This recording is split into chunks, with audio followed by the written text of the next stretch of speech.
My name is Jonathan Price, and I'm from Texas in the USA.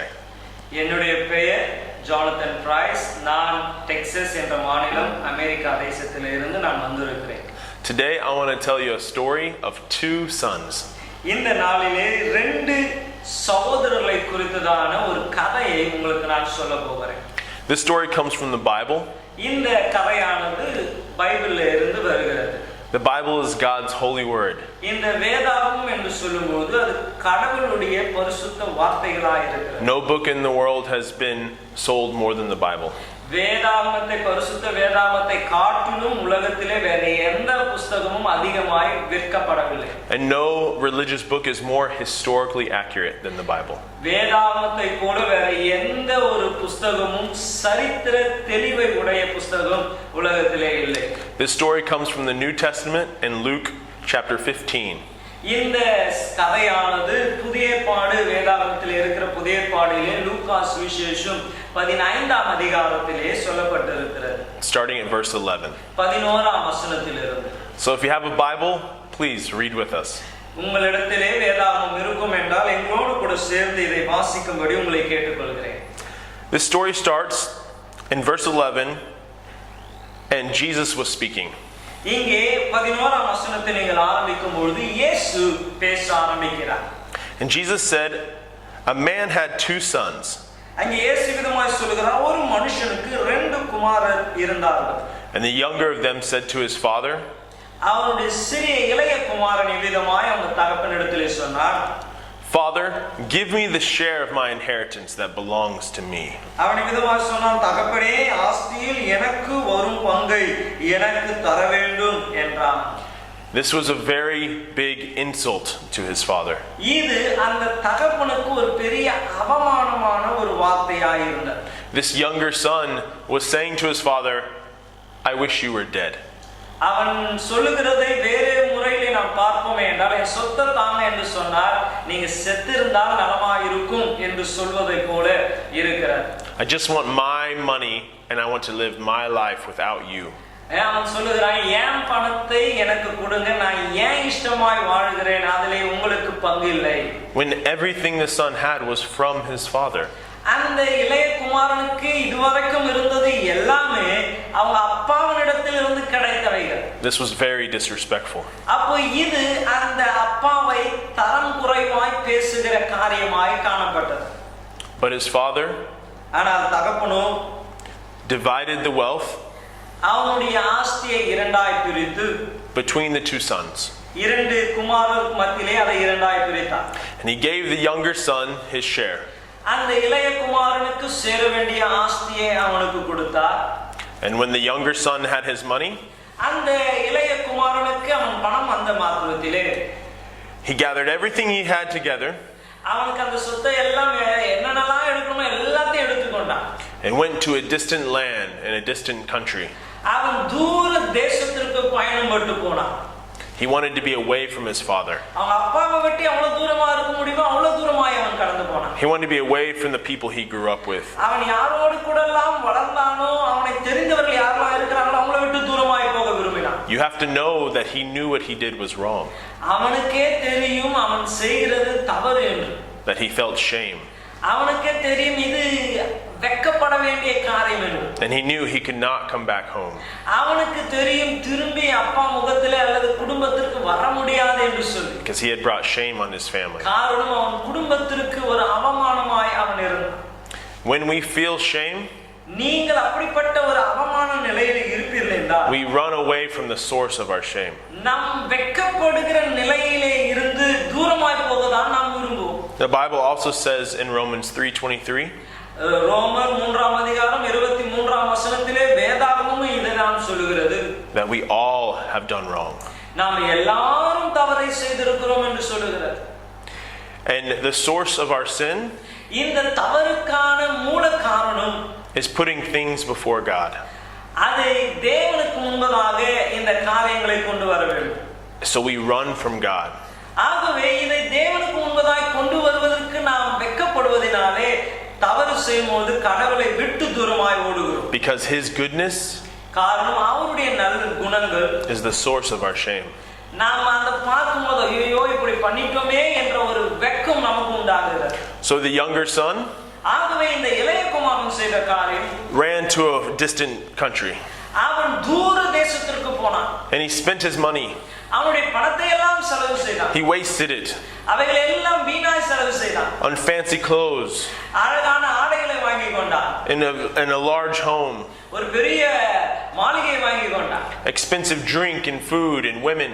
அவன் குடிக்கிறதிலும் பெண்கள் காரியங்களும் ஆகாரங்களும் இவைகளிலே அவனுடைய பணத்தை வீணாய் அவன் செலவிட்டான். He was trying to fill the hole in his heart.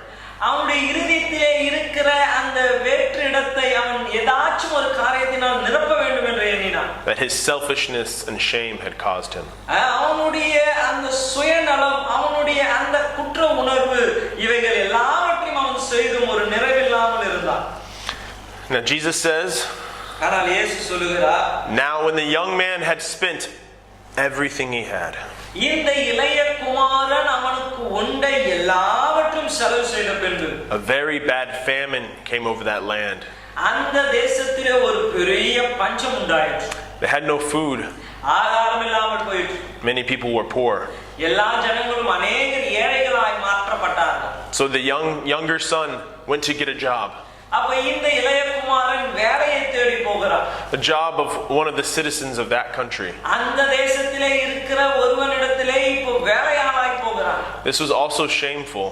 அது கூட அவனுக்கு ஒரு அவமானமான காரியம்தான். Because Jewish people did not get jobs from Gentile people. நாம் பார்க்கிறோம் யூத ஜனங்கள் ஒரு புறமதஸ்தர் இடத்திலே வேலை செய்ய மாட்டார்கள். And even worse, his job was to feed pigs. அதிலேயும் மிகவும் கஷ்டமான காரியம் என்னவென்றால் அவன் பன்றிகளை ஆகாரம் கொடுக்க வேண்டியதுதான் அவனுடைய வேலை. To Jewish people, the people Jesus was talking to, feeding pigs was the worst. இயேசு இப்ப யாருக்கு போதித்துக் கொண்டிருக்கிறார்களோ அந்த யூத ஜனங்களுக்கு பன்றி என்று சொல்லும் பொழுதே அது அவர்களுக்கு ஒரு அவமானம், நிந்தனையான ஒரு காரியமாக இருக்கிறது. So now the younger son is feeling the consequences of leaving his father. இப்பொழுதுதான் அந்த இளைய குமாரன் தன் தகப்பனை விட்டு வந்ததனுடைய நிலையை உணர்ந்து கொண்டான். He was so hungry அவன் மிகவும் பசியாய் இருந்தபடியினால் that he saw what the pigs were eating. பன்றிகள் சாப்பிடுகிறதை பார்த்து And he wished he could eat it himself. அதை நம்ம சாப்பிட்டா நலமாய் இருக்குமே என்ற ஒரு ஆசை அவனுக்குள்ளே உண்டாயிற்று. And no one was kind to him. அவனிடத்திலே ஒருவரும் இரக்கத்தை காண்பிக்கவில்லை. And no one was giving him anything to eat. அவன் சாப்பிட யாரும் ஒன்றும் அவனுக்கு கொடுக்கவில்லை. But then he changed his mind. அப்பொழுதுதான் அவனுக்கு புத்தி தெளிவு உண்டாயிற்று. He came to his senses. அவனுக்கு இந்த எண்ணங்கள் உண்டாயிற்று. And the young man said, "How many of my father's servants அவன் சொல்லுகிறான், என்னுடைய தகப்பனுடைய வீட்டிலே எத்தனை வேலைக்காரர்கள் have more than enough to eat, and I am dying here with hunger." அவர்கள் நன்றாய் சாப்பிட்டு வாழ்ந்து கொண்டிருக்கிறார்கள், ஆனால் நானோ பசியிலே சாகுற நிலைமையில இருக்கிறேனே என்று சொல்லி. The younger son said, "I will get up and go to my father, and I will say to him." அவன் சொல்லுகிறான், நான் இந்த நிலையிலே இருந்து எழுந்து என் தகப்பனுடைய வீட்டிற்கு கடந்து போய் அவரிடத்திலே இவ்விதமாய் சொல்வேன். "Father, I have sinned against heaven and in your sight. I am no longer worthy to be called your son." அவன் இவ்விதமாய் சொல்லுகிறான், தகப்பனே, பரத்துக்கு விரோதமாகவும் உமக்கு விரோதமாகவும் நான் பாவம் செய்தேன். உம்முடைய பிள்ளை என்று அழைக்க கூட நான் தகுதி இல்லை. Please just make me one of your servants. என்னை ஒரு வேலைக்காரனாய் நீர் உம்முடைய வீட்டிலே ஏற்றுக்கொள்ளும் என்று சொல்வேன் என்றான். The younger son had changed. இப்ப பாருங்க, இந்த இளைய குமாரனுக்கு ஒரு மாற்றம் உண்டாயிற்று. His shame and his pride kept him away from his father. அப்போ அவனுடைய பெருமையும் அவமானமும் இதுவரைக்கும் அவங்க தகப்பனை விட்டு தூரமாகவே இவனை வைத்திருந்தது. But now his need for forgiveness and his humility was bringing him back to his father. ஆனால் இப்பொழுது அவனுடைய தேவையும் அவனுடைய தாழ்மையும் மறுபடியும் தகப்பனிடத்திலே அவனை திரும்ப வர செய்தது. Maybe you feel far away from God. ஒருவேளை இதை கேட்கிற நீங்கள் கூட கடவுளை விட்டு தூரமாய் இருக்கலாம். Maybe you feel like you're a very good person. நீங்கள் ரொம்ப நல்ல நபர் என்று நீங்கள் யோசித்துக் கொண்டிருக்கலாம். Maybe you know that you are a bad person. ஆனால் உங்களுக்கு தெரியும் நீங்க தவறானவர்கள் என்று. But your pride and your shame will keep you away from ஆனால் God. உங்களுடைய பெருமையும் இந்த அவமான செயல்களும் கடவுளை விட்டு உங்களை தூரமாகவே தான் வைத்திருக்கும். But if you are humble ஆனால் உங்களை நீங்கள் தாழ்த்தும் பொழுது, and you want forgiveness, நீங்கள் தேவனிடத்திலே மன்னிப்பு கேட்கும் பொழுது, you can go to God the Father. அப்போ நீங்க கடவுளிடத்திலே தைரியமாய் தகப்பனிடத்திலே வரணும். That is the first step. அதுதான் நீங்கள் செய்ய வேண்டிய முதல் காரியம். So the younger son got up and went to his father. அப்பொழுது நாம் பார்க்கிறோம் அந்த இளைய குமாரன் எழுந்து தகப்பனிடத்திலே கடந்து போனான். Now you must understand something. நீங்கள் அறிய வேண்டிய ஒரு காரியம், If the servants in the house saw the younger son, இப்பொழுது அந்த வீட்டிலே இருக்கிற வேலைக்காரர்கள் இந்த பையனை பார்த்திருந்தா இளைய குமாரனை, if the people in the village saw the younger son, அந்த கிராமத்திலே இருக்கிறவர்கள் அந்த இளைய குமாரனை பார்த்திருப்பார்கள் என்றால், they would have gone to him and beat him. அவர்கள் அவனை பிடித்து அடித்திருப்பார்கள். He did not want to be a part of the family or the village. அவன் அந்த கிராமத்திலேயும் அந்த குடும்பத்திலும் பங்காய் இருக்க விரும்பாத ஒருவன். He disgraced his father. காரணம் அவனுடைய தகப்பனுக்கு அவமானத்தை கொண்டு வந்தான். He wished his father was dead. அவன் தகப்பன் செத்திருந்தால் நல்லா இருந்திருக்கும் என்று யோசிச்சான். They would kick him out. அவனை ஆகவே வேற யாராச்சும் பார்த்திருந்தா அவனை திருப்பியும் துரத்தி விட்டு இருப்பார். But why Jesus says in the story ஆனால் இந்த கதையிலே இயேசு என்ன சொல்லுகிறார்? that while the son was still a long way off, அந்த இளைய குமாரன் தூரத்திலே வரும்பொழுது his father had been looking for him. அவங்க அப்பா அவனை தேடிக்கொண்டே இருந்தார். His father saw him. அவங்க தகப்பன் கண்களுக்கு அவன் காணப்பட்டான். His father felt compassion for him. அந்த பையனுக்காக அவங்க அப்பாவுக்கு மனம் உருகினது. And his father ran to him. தகப்பன் பிள்ளையினிடத்திலே ஓடி போனான். Also, older men did not run. வயசானவங்க ஓட மாட்டாங்க. Their place was to walk. அவர்களுடைய அந்த ஒரு ஸ்தானம் அவர்களை நடக்க தான் செய்யும். Their place was a place of honor where they don't have to run. அவர்கள் கனத்திற்குரியவர்களாக இருக்கிறபடினாலே அவர்கள் ஓடுகிறதை தவிர்ப்பார். But his father chose love instead of his honor. அவன் இங்கே நாம் பார்க்கிறோம், இந்த தகப்பனோ அவனுடைய கனத்தை அவன் ஒரு பெரிய பொருட்டாய் எண்ணாமல் அன்பு நிறைந்தவனாய் பிள்ளையை நோக்கி ஓடுகிறான். This is a picture of how God chose to come down as a man. இது எதை காண்பிக்கிறது என்றால் கடவுள் எப்படி மனித அவதாரம் எடுத்து மனிதனை தேடி வந்தார் என்பதை காண்பிக்கிறது. To be born as a baby and live as a man. அவர் ஒரு குழந்தையாய் இந்த உலகத்திலே பிறந்து ஒரு மனிதனாய் அவர் வளர ஆரம்பித்தார். God's name is Jesus. அந்த கடவுளுடைய பெயர் தான் இயேசு. He humbled himself to come to us. அவர் தன்னைத்தானே தாழ்த்தி நம்மிடத்திலே அவர் வந்திருக்கிறார். So the father in the story ran to his son. அப்ப இந்த கதையை நாம் பார்க்கிறோம், தகப்பன் பிள்ளையினிடத்திலே ஓடி போனான். And he embraced him. அவனை போய் கட்டி பிடித்துக் கொண்டான். And he kissed him.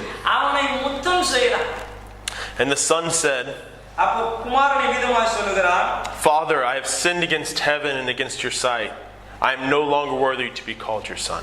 அவன் சொல்லுகிறான், தகப்பனே, நான் பரத்திற்கு விரோதமாகவும் உமக்கு முன்பதாகவும் பாவம் செய்தேன். இனிமேல் உம்முடைய குமாரனை என்று சொல்லப்படுவதற்கு நான் பாத்திரன் அல்ல என்று சொன்னான். But the father said to his servants, ஆனால் அவங்க அப்பா தகப்பன் அவனுடைய வேலைக்காரனை பார்த்து சொல்லுகிறார், Hurry, bring the best robe and place it on him. நீங்க சீக்கிரமா போய் நல்ல வஸ்திரங்களை கொண்டு வந்து அவன் மேலே உடுத்துவீங்க. This is to show honor. அவனை கனப்படுத்துகிறதை நாம் பார்க்கிறோம். And put a ring on his hand. அவனுடைய விரல்களிலே மோதிரத்தை போடுங்கள் என்று சொல்லுகிறார். This is to show that he has the father's authority. இப்பொழுது அவர் எதை காண்பிக்கிறார் என்றால் அந்த மோதிரம் தகப்பனுடைய அதிகாரம் இவனுக்கு இருக்கிறது என்பதை காண்பிக்கிறார். And the father said, and put sandals on his feet. அவனுடைய கால்களிலே நீங்கள் ஸ்லிப்பர் போடுங்க என்று சொல்லுகிறார். This is to show that he was family. அவன் குடும்பத்திலே ஒருவன் என்பதை அது வெளிப்படுத்துகிறது. And the father said, bring the fattest calf, the biggest cow, and let's have a feast. அவர் சொல்லுகிறார், இருக்கிறதிலே கொழுத்த கன்றை அடிங்க, ஒரு பெரிய ஒரு திருவிழாவையே என் குமாரனுக்காக வைக்க வேண்டும் என்று சொல்லி. He was lost and has been found. அங்கே நாம் வாசிக்கிறோம் அவன் இறந்து போனான் இப்பொழுது உயிரோடு வந்திருக்கிறான். And they began to celebrate and have a party. இப்போ நாம் பார்க்கும் ஒரு பெரிய கொண்டாட்டத்தை அங்கே அவர்கள் ஏற்படுத்துகிறார்கள். The younger son was with his father. காரணம் அந்த இளைய குமாரன் தன் தகப்பனோடு இணைந்தான். He wanted to be close to his father. அவன் தகப்பனோடு இணைந்திருக்க அவர் அறிந்து கொண்டார். To learn from his father. அவன் தகப்பனிடத்திலிருந்து கற்றுக்கொள்ள அவர் தன்னை ஒப்புக்கொடுத்தார். To depend on his father. அவன் தகப்பனை சார்ந்து வாழ அவர் கற்றுக்கொண்டார். And there was no shame. இனி அவருக்கு அவமானம் இல்லை. Because he was forgiven. காரணம் அப்பா அவனை முற்றிலுமாய் மன்னித்தார். He was loved. கடவுளாலே நேசிக்கப்பட்ட நிலையிலே இருக்கிறார். Now the older son. இப்ப பாருங்க அந்த பெரிய குமாரன் வருகிறார். He was in the field working. அவர் கடினமாய் வயலிலே வேலை செய்துவிட்டு வருகிறார். He had never left home. அவர் வீட்டை விட்டு போனதே இல்லை. But when he approached the house, ஆனா வீட்டுக்கு கிட்ட வரும்போது he heard music and dancing. வீட்ல பார்த்தா ஒரே இசை சவுண்ட் கேக்குறது, எல்லாம் நடனம் ஆடுகிறதை போல இருக்கிறது. And he asked one of the servants, அங்க இருக்கிற வேலைக்காரனை கூப்பிட்டு கேட்கிறார். "What is going on? Why is there a party?" வீட்ல என்ன சந்தோஷம், என்ன இவ்வளவு கொண்டாட்டம் என்று கேட்கிறார். And the servant said, அந்த வேலைக்காரன் சொல்லுகிறார், "Your brother has come back home and your father has thrown a party." அவர் சொல்லுகிறார், உங்க தம்பி திரும்பி வந்துட்டாரு, உங்க அப்பா சந்தோஷத்தினால ஒரு பெரிய ஒரு நிகழ்ச்சியை வச்சிருக்கிறாரு என்று அவன் சந்தோஷமாய் சொன்னான். It was the older son's job. ஆனால் இங்க இந்த பெரிய குமாரன் அண்ணனுடைய வேலை என்னவென்றால் to help oversee all celebrations. எல்லா கொண்டாட்டத்தையும் மேற்பார்வையிட வேண்டியதுதான் இந்த பெரியவனுடைய வேலை. And if the older brother loved his younger brother, இந்த பெரியவர் அவனுடைய இளைய தம்பியை அவர் நேசித்து இருப்பாரே என்றால் he would have been happy he was home. அவர் வீட்டுக்கு வந்தாரே என்ற சந்தோஷம் இந்த அண்ணனுக்கும் வந்திருக்க வேண்டும். But the older brother became very angry. ஆனா அந்த அண்ணனுக்கு மிகவும் கோபம் உண்டாயிற்று. He would not go into the party. அவர் அந்த கொண்டாட்டத்திலே கலந்து கொள்ள விரும்பல. He disgraced his father by doing this. அதை செய்வதினாலே தன் தகப்பனை அவன் அவமானப்படுத்தினான். So his father அப்ப அவங்க அப்பா came out of the party. விட்டு வெளியே அந்த அண்ணனை பார்க்கும்படியாக இருந்தான். The father did the same thing with the younger son. அந்த இளைய குமாரனுக்கு எப்படி நடந்து கொண்டாரோ அதே வண்ணமாய் பெரியவரையும் அவருக்கு. The younger son disgraced him. அந்த இளைய குமாரன் அவரை அவமானப்படுத்தினார். He came out to get him. அந்த தகப்பன் அவனை ஓடி போய் கட்டி அணைத்துக் கொண்டார். The older son disgraces his father. இப்போ பெரிய குமாரன் அதே போல அவமானப்படுத்தினார். He comes out to him. அவரும் அந்த இடத்திலே வெளியே வந்து அவனை சந்தித்தார். And the older son says, அப்ப அந்த பெரிய குமாரன் விதமாக சொல்லுகிறார், "Father, for many years I've been here working and serving you. அவர் சொல்லுகிற காரியம், நான் உங்க வீட்டிலே अनेक நாட்களாய் நான் வேலை செய்து உமக்கு நான் பணிவிடை செய்கிறேனே. I've done everything you asked. நீ என்னென்னலாம் என்னிடத்திலே கேட்டீரோ அவைகளை எல்லாம் நான் செய்தேன். You've never thrown a party for me. ஆனா எனக்காக நீங்க ஒரு கொண்டாட்டத்தையும் வைக்கவில்லை. But when this son of yours," ஆனால் இப்பொழுது உம்முடைய இந்த இளைய குமாரன் வந்தபொழுது, notice the hate in his voice because he did not say my brother. அவனுடைய எரிச்சலை அவனுடைய வெறுப்பை வார்த்தைகளிலே நாம் அறிந்து கொள்ளலாம். அவன் என் தம்பி என்று சொல்லாம உங்க குமாரன் என்று சொல்லுகிறான். He says, "When this son of yours comes home, he has devoured your wealth with prostitutes, and you throw a party for him?" நீ அவன் உங்க சொத்தை எல்லாம் அழிச்சு வேசிகளிடத்துல அவன் செலவு செஞ்சு இப்ப திரும்பி வந்திருக்கிறான், அவனுக்கா நீங்க இப்படி கொண்டாட்டத்தை வைக்கிறீங்க? The father says to the older son, அப்போ அந்த மூத்த குமாரனிடத்திலே அவங்க தகப்பனார் சொல்லுகிறார், "Son, you have always been with me. நீங்க பிள்ளையே நீ எப்பயோ என் கூட தான் இருக்கிற. And everything I have is yours. என்கிட்ட இருக்கிறது எல்லாமே உன்னுடையதுதான். I've always been here loving you. நான் இங்கே உன்னை நேசித்துக் கொண்டு தான் இருக்கிறேன். I've always been here for you to learn from me நீ என்கிட்ட கற்றுக்கொள்ள நான் எப்பொழுதும் உன் கூட தான் இருக்கிறேன். and to be with me. என் கூட தான் நீயும் இருக்கிற. But this brother of yours was dead, ஆனா உன்னுடைய தம்பியோ அவன் இறந்து போயிருந்தான். and now he is alive. ஆனா இப்பொழுது உயிரோடு வந்திருக்கிறான். He was lost, அவன் காணாமல் போயிருந்தான். and now he has been found." ஆனா இப்பொழுது நாம் கண்டுபிடிச்சிட்டோமே அவனை. You see, the sad part of this story, ஆனால் இந்த கதையினுடைய சோக நிலை என்னவென்றால், this is the older brother. அங்கே நாம் பார்க்கிறோம் அவனுடைய மூத்த Kumar. He worked and worked அவன் வேலை செஞ்சான் to get his inheritance from the father. தகப்பனிடத்திலிருந்து ஆஸ்தியை சொத்தை பெற்றுக்கொள்ள அவ்வளவு கடினமாய் வேலை செஞ்சான். He did everything right in the sight of man. மனிதனுடைய பார்வையிலே எல்லாம் சரியாய் செய்திருந்தான். But his heart was still wrong. ஆனால் அவனுடைய இருதயமோ தவறானதாய் இருந்தது. Maybe you do all the right things. நீங்க கூட கடவுளை பிரியப்படுத்த நிறைய நல்ல காரியங்களை செய்யலாம். Maybe you give your money to the poor. நீங்க ஏழைகளுக்கு பணத்தை கொடுத்திருக்கலாம். Maybe you pray. நீங்க கடவுளிடத்துல வேண்டிக் கொண்டு இருக்கலாம். Maybe you're a very good person. நீங்க ஒருவேளை நல்ல நபராவே கூட இருக்கலாம். But do you know your father? உங்க அப்பா எப்படிப்பட்டவர் என்பதை நீங்கள் அறிந்திருக்கிறீங்களா? I'm talking about your father in heaven. பரலோகத்தில் இருக்கிற உங்க தகப்பனை குறித்து நான் சொல்லிக் கொண்டிருக்கிறேன். Jesus says, இயேசு சொல்லுகிறார், I am the way, the truth and the life. இயேசு சொல்லுகிறார், நானே வழியும் சத்தியமும் ஜீவனுமாய் இருக்கிறேன். And no one comes to the Father என்னை அல்லாமல் except through Jesus. என்னை அல்லாமல் தகப்பனிடத்தில் ஒருவனாலும் வர முடியாது என்று அவர் சொல்லியிருக்கிறார். Jesus died for you. இயேசு உங்களுக்காக தான் மரித்தார். He rose again. இயேசு உங்களுக்காக தான் மூன்றாம் நாள் உயிரோடு எழுந்தார். To take away your shame. உங்களுடைய அவமான நிந்தனைகளை மாற்றும்படியாக. To take away your sin. உங்களுடைய பாவங்களை மாற்றும்படியாக. So we could be with the Father. இப்பொழுது அது நிமித்தமாய் அப்பா கூட நீங்க எப்பவும் இருக்கலாம். So we can know God. அப்படி நீங்கள் செய்யும் பொழுது கடவுள் எப்படிப்பட்டவர் என்று அறிந்து கொள்ளலாம். Will you believe in Jesus? நீங்க இயேசுவை நம்புறீங்களா? Will you receive his mercy and grace? இயேசுவினுடைய அந்த இரக்கத்தையும் கிருபையும் பெற்றுக்கொள்ள ஆயத்தமா இருக்கிறீங்களா? Will you receive the Father's love given through Jesus? இயேசுவின் மூலமாய் பிதா கொடுத்த அந்த அன்பை பெற்றுக்கொள்ள நீங்கள் ஆயத்தமா இருக்கிறீங்களா? Right now you can say yes to Jesus. நீங்க இந்த வேளையில இயேசுவை பார்த்து சொல்ல ஆமாண்டவரே என்று சொல்லலாம். You can pray right where you are. நீங்க இருக்கிற இடத்துல இந்த ஜெபத்தை செய்யலாம். Say, Jesus, இயேசுவே, I believe in you. நான் உம்மை நம்புகிறேன். Take away my sin. என் பாவங்களை என்னை விட்டு அகற்றி போடுங்க. I trust in you. நான் உம்மை நம்புகிறேன். Thank you for saving me. என்னை ரட்சித்ததற்காக நன்றி. Amen. Amen. I hope you say yes to Jesus. நீங்க இயேசுவுக்கு ஆமென் என்று சொல்வீர்கள் என்று நான் விசுவாசிக்கிறேன். And I hope you live a life close to your Father's love.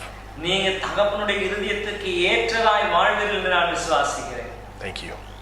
நன்றி. உங்கள் துக்கம் சந்தோஷமாய் மாறும். ஷாலோம் பேராலயம். கர்த்தரின் வல்லமையுள்ள வார்த்தைகளை கேட்கவும் அவரை மகிழ்ச்சியுடன் ஆராதனை செய்யவும் விசாலமான இடம் இங்குண்டு. சிறுவர் ஆலயம், யூத் அரைஸ் கிளப், ஆண்கள் ஐக்கியம், பெண்கள் ஐக்கியம், கிறிஸ்தவ புத்தக நிலையம், கிறிஸ்தவ நூலகம் என இன்னும் அநேகம் உண்டு. அப்போஸ்தலர் தங்கச்சன் மற்றும் சகோதரி பியூலா தங்கச்சன் உங்களை அன்புடன் அழைக்கிறார்கள். சந்தோஷமில்லாமல் நிம்மதிக்காய் அலைந்து திரிகிறீர்களோ? உங்களுக்கு உதவி செய்ய நாங்கள் காத்திருக்கிறோம். எங்களது முகவரி ஷாலோம் பேராலயம், காக்கலூர் சாலை, திருவள்ளூர். தொலைபேசி எண் 9789535258.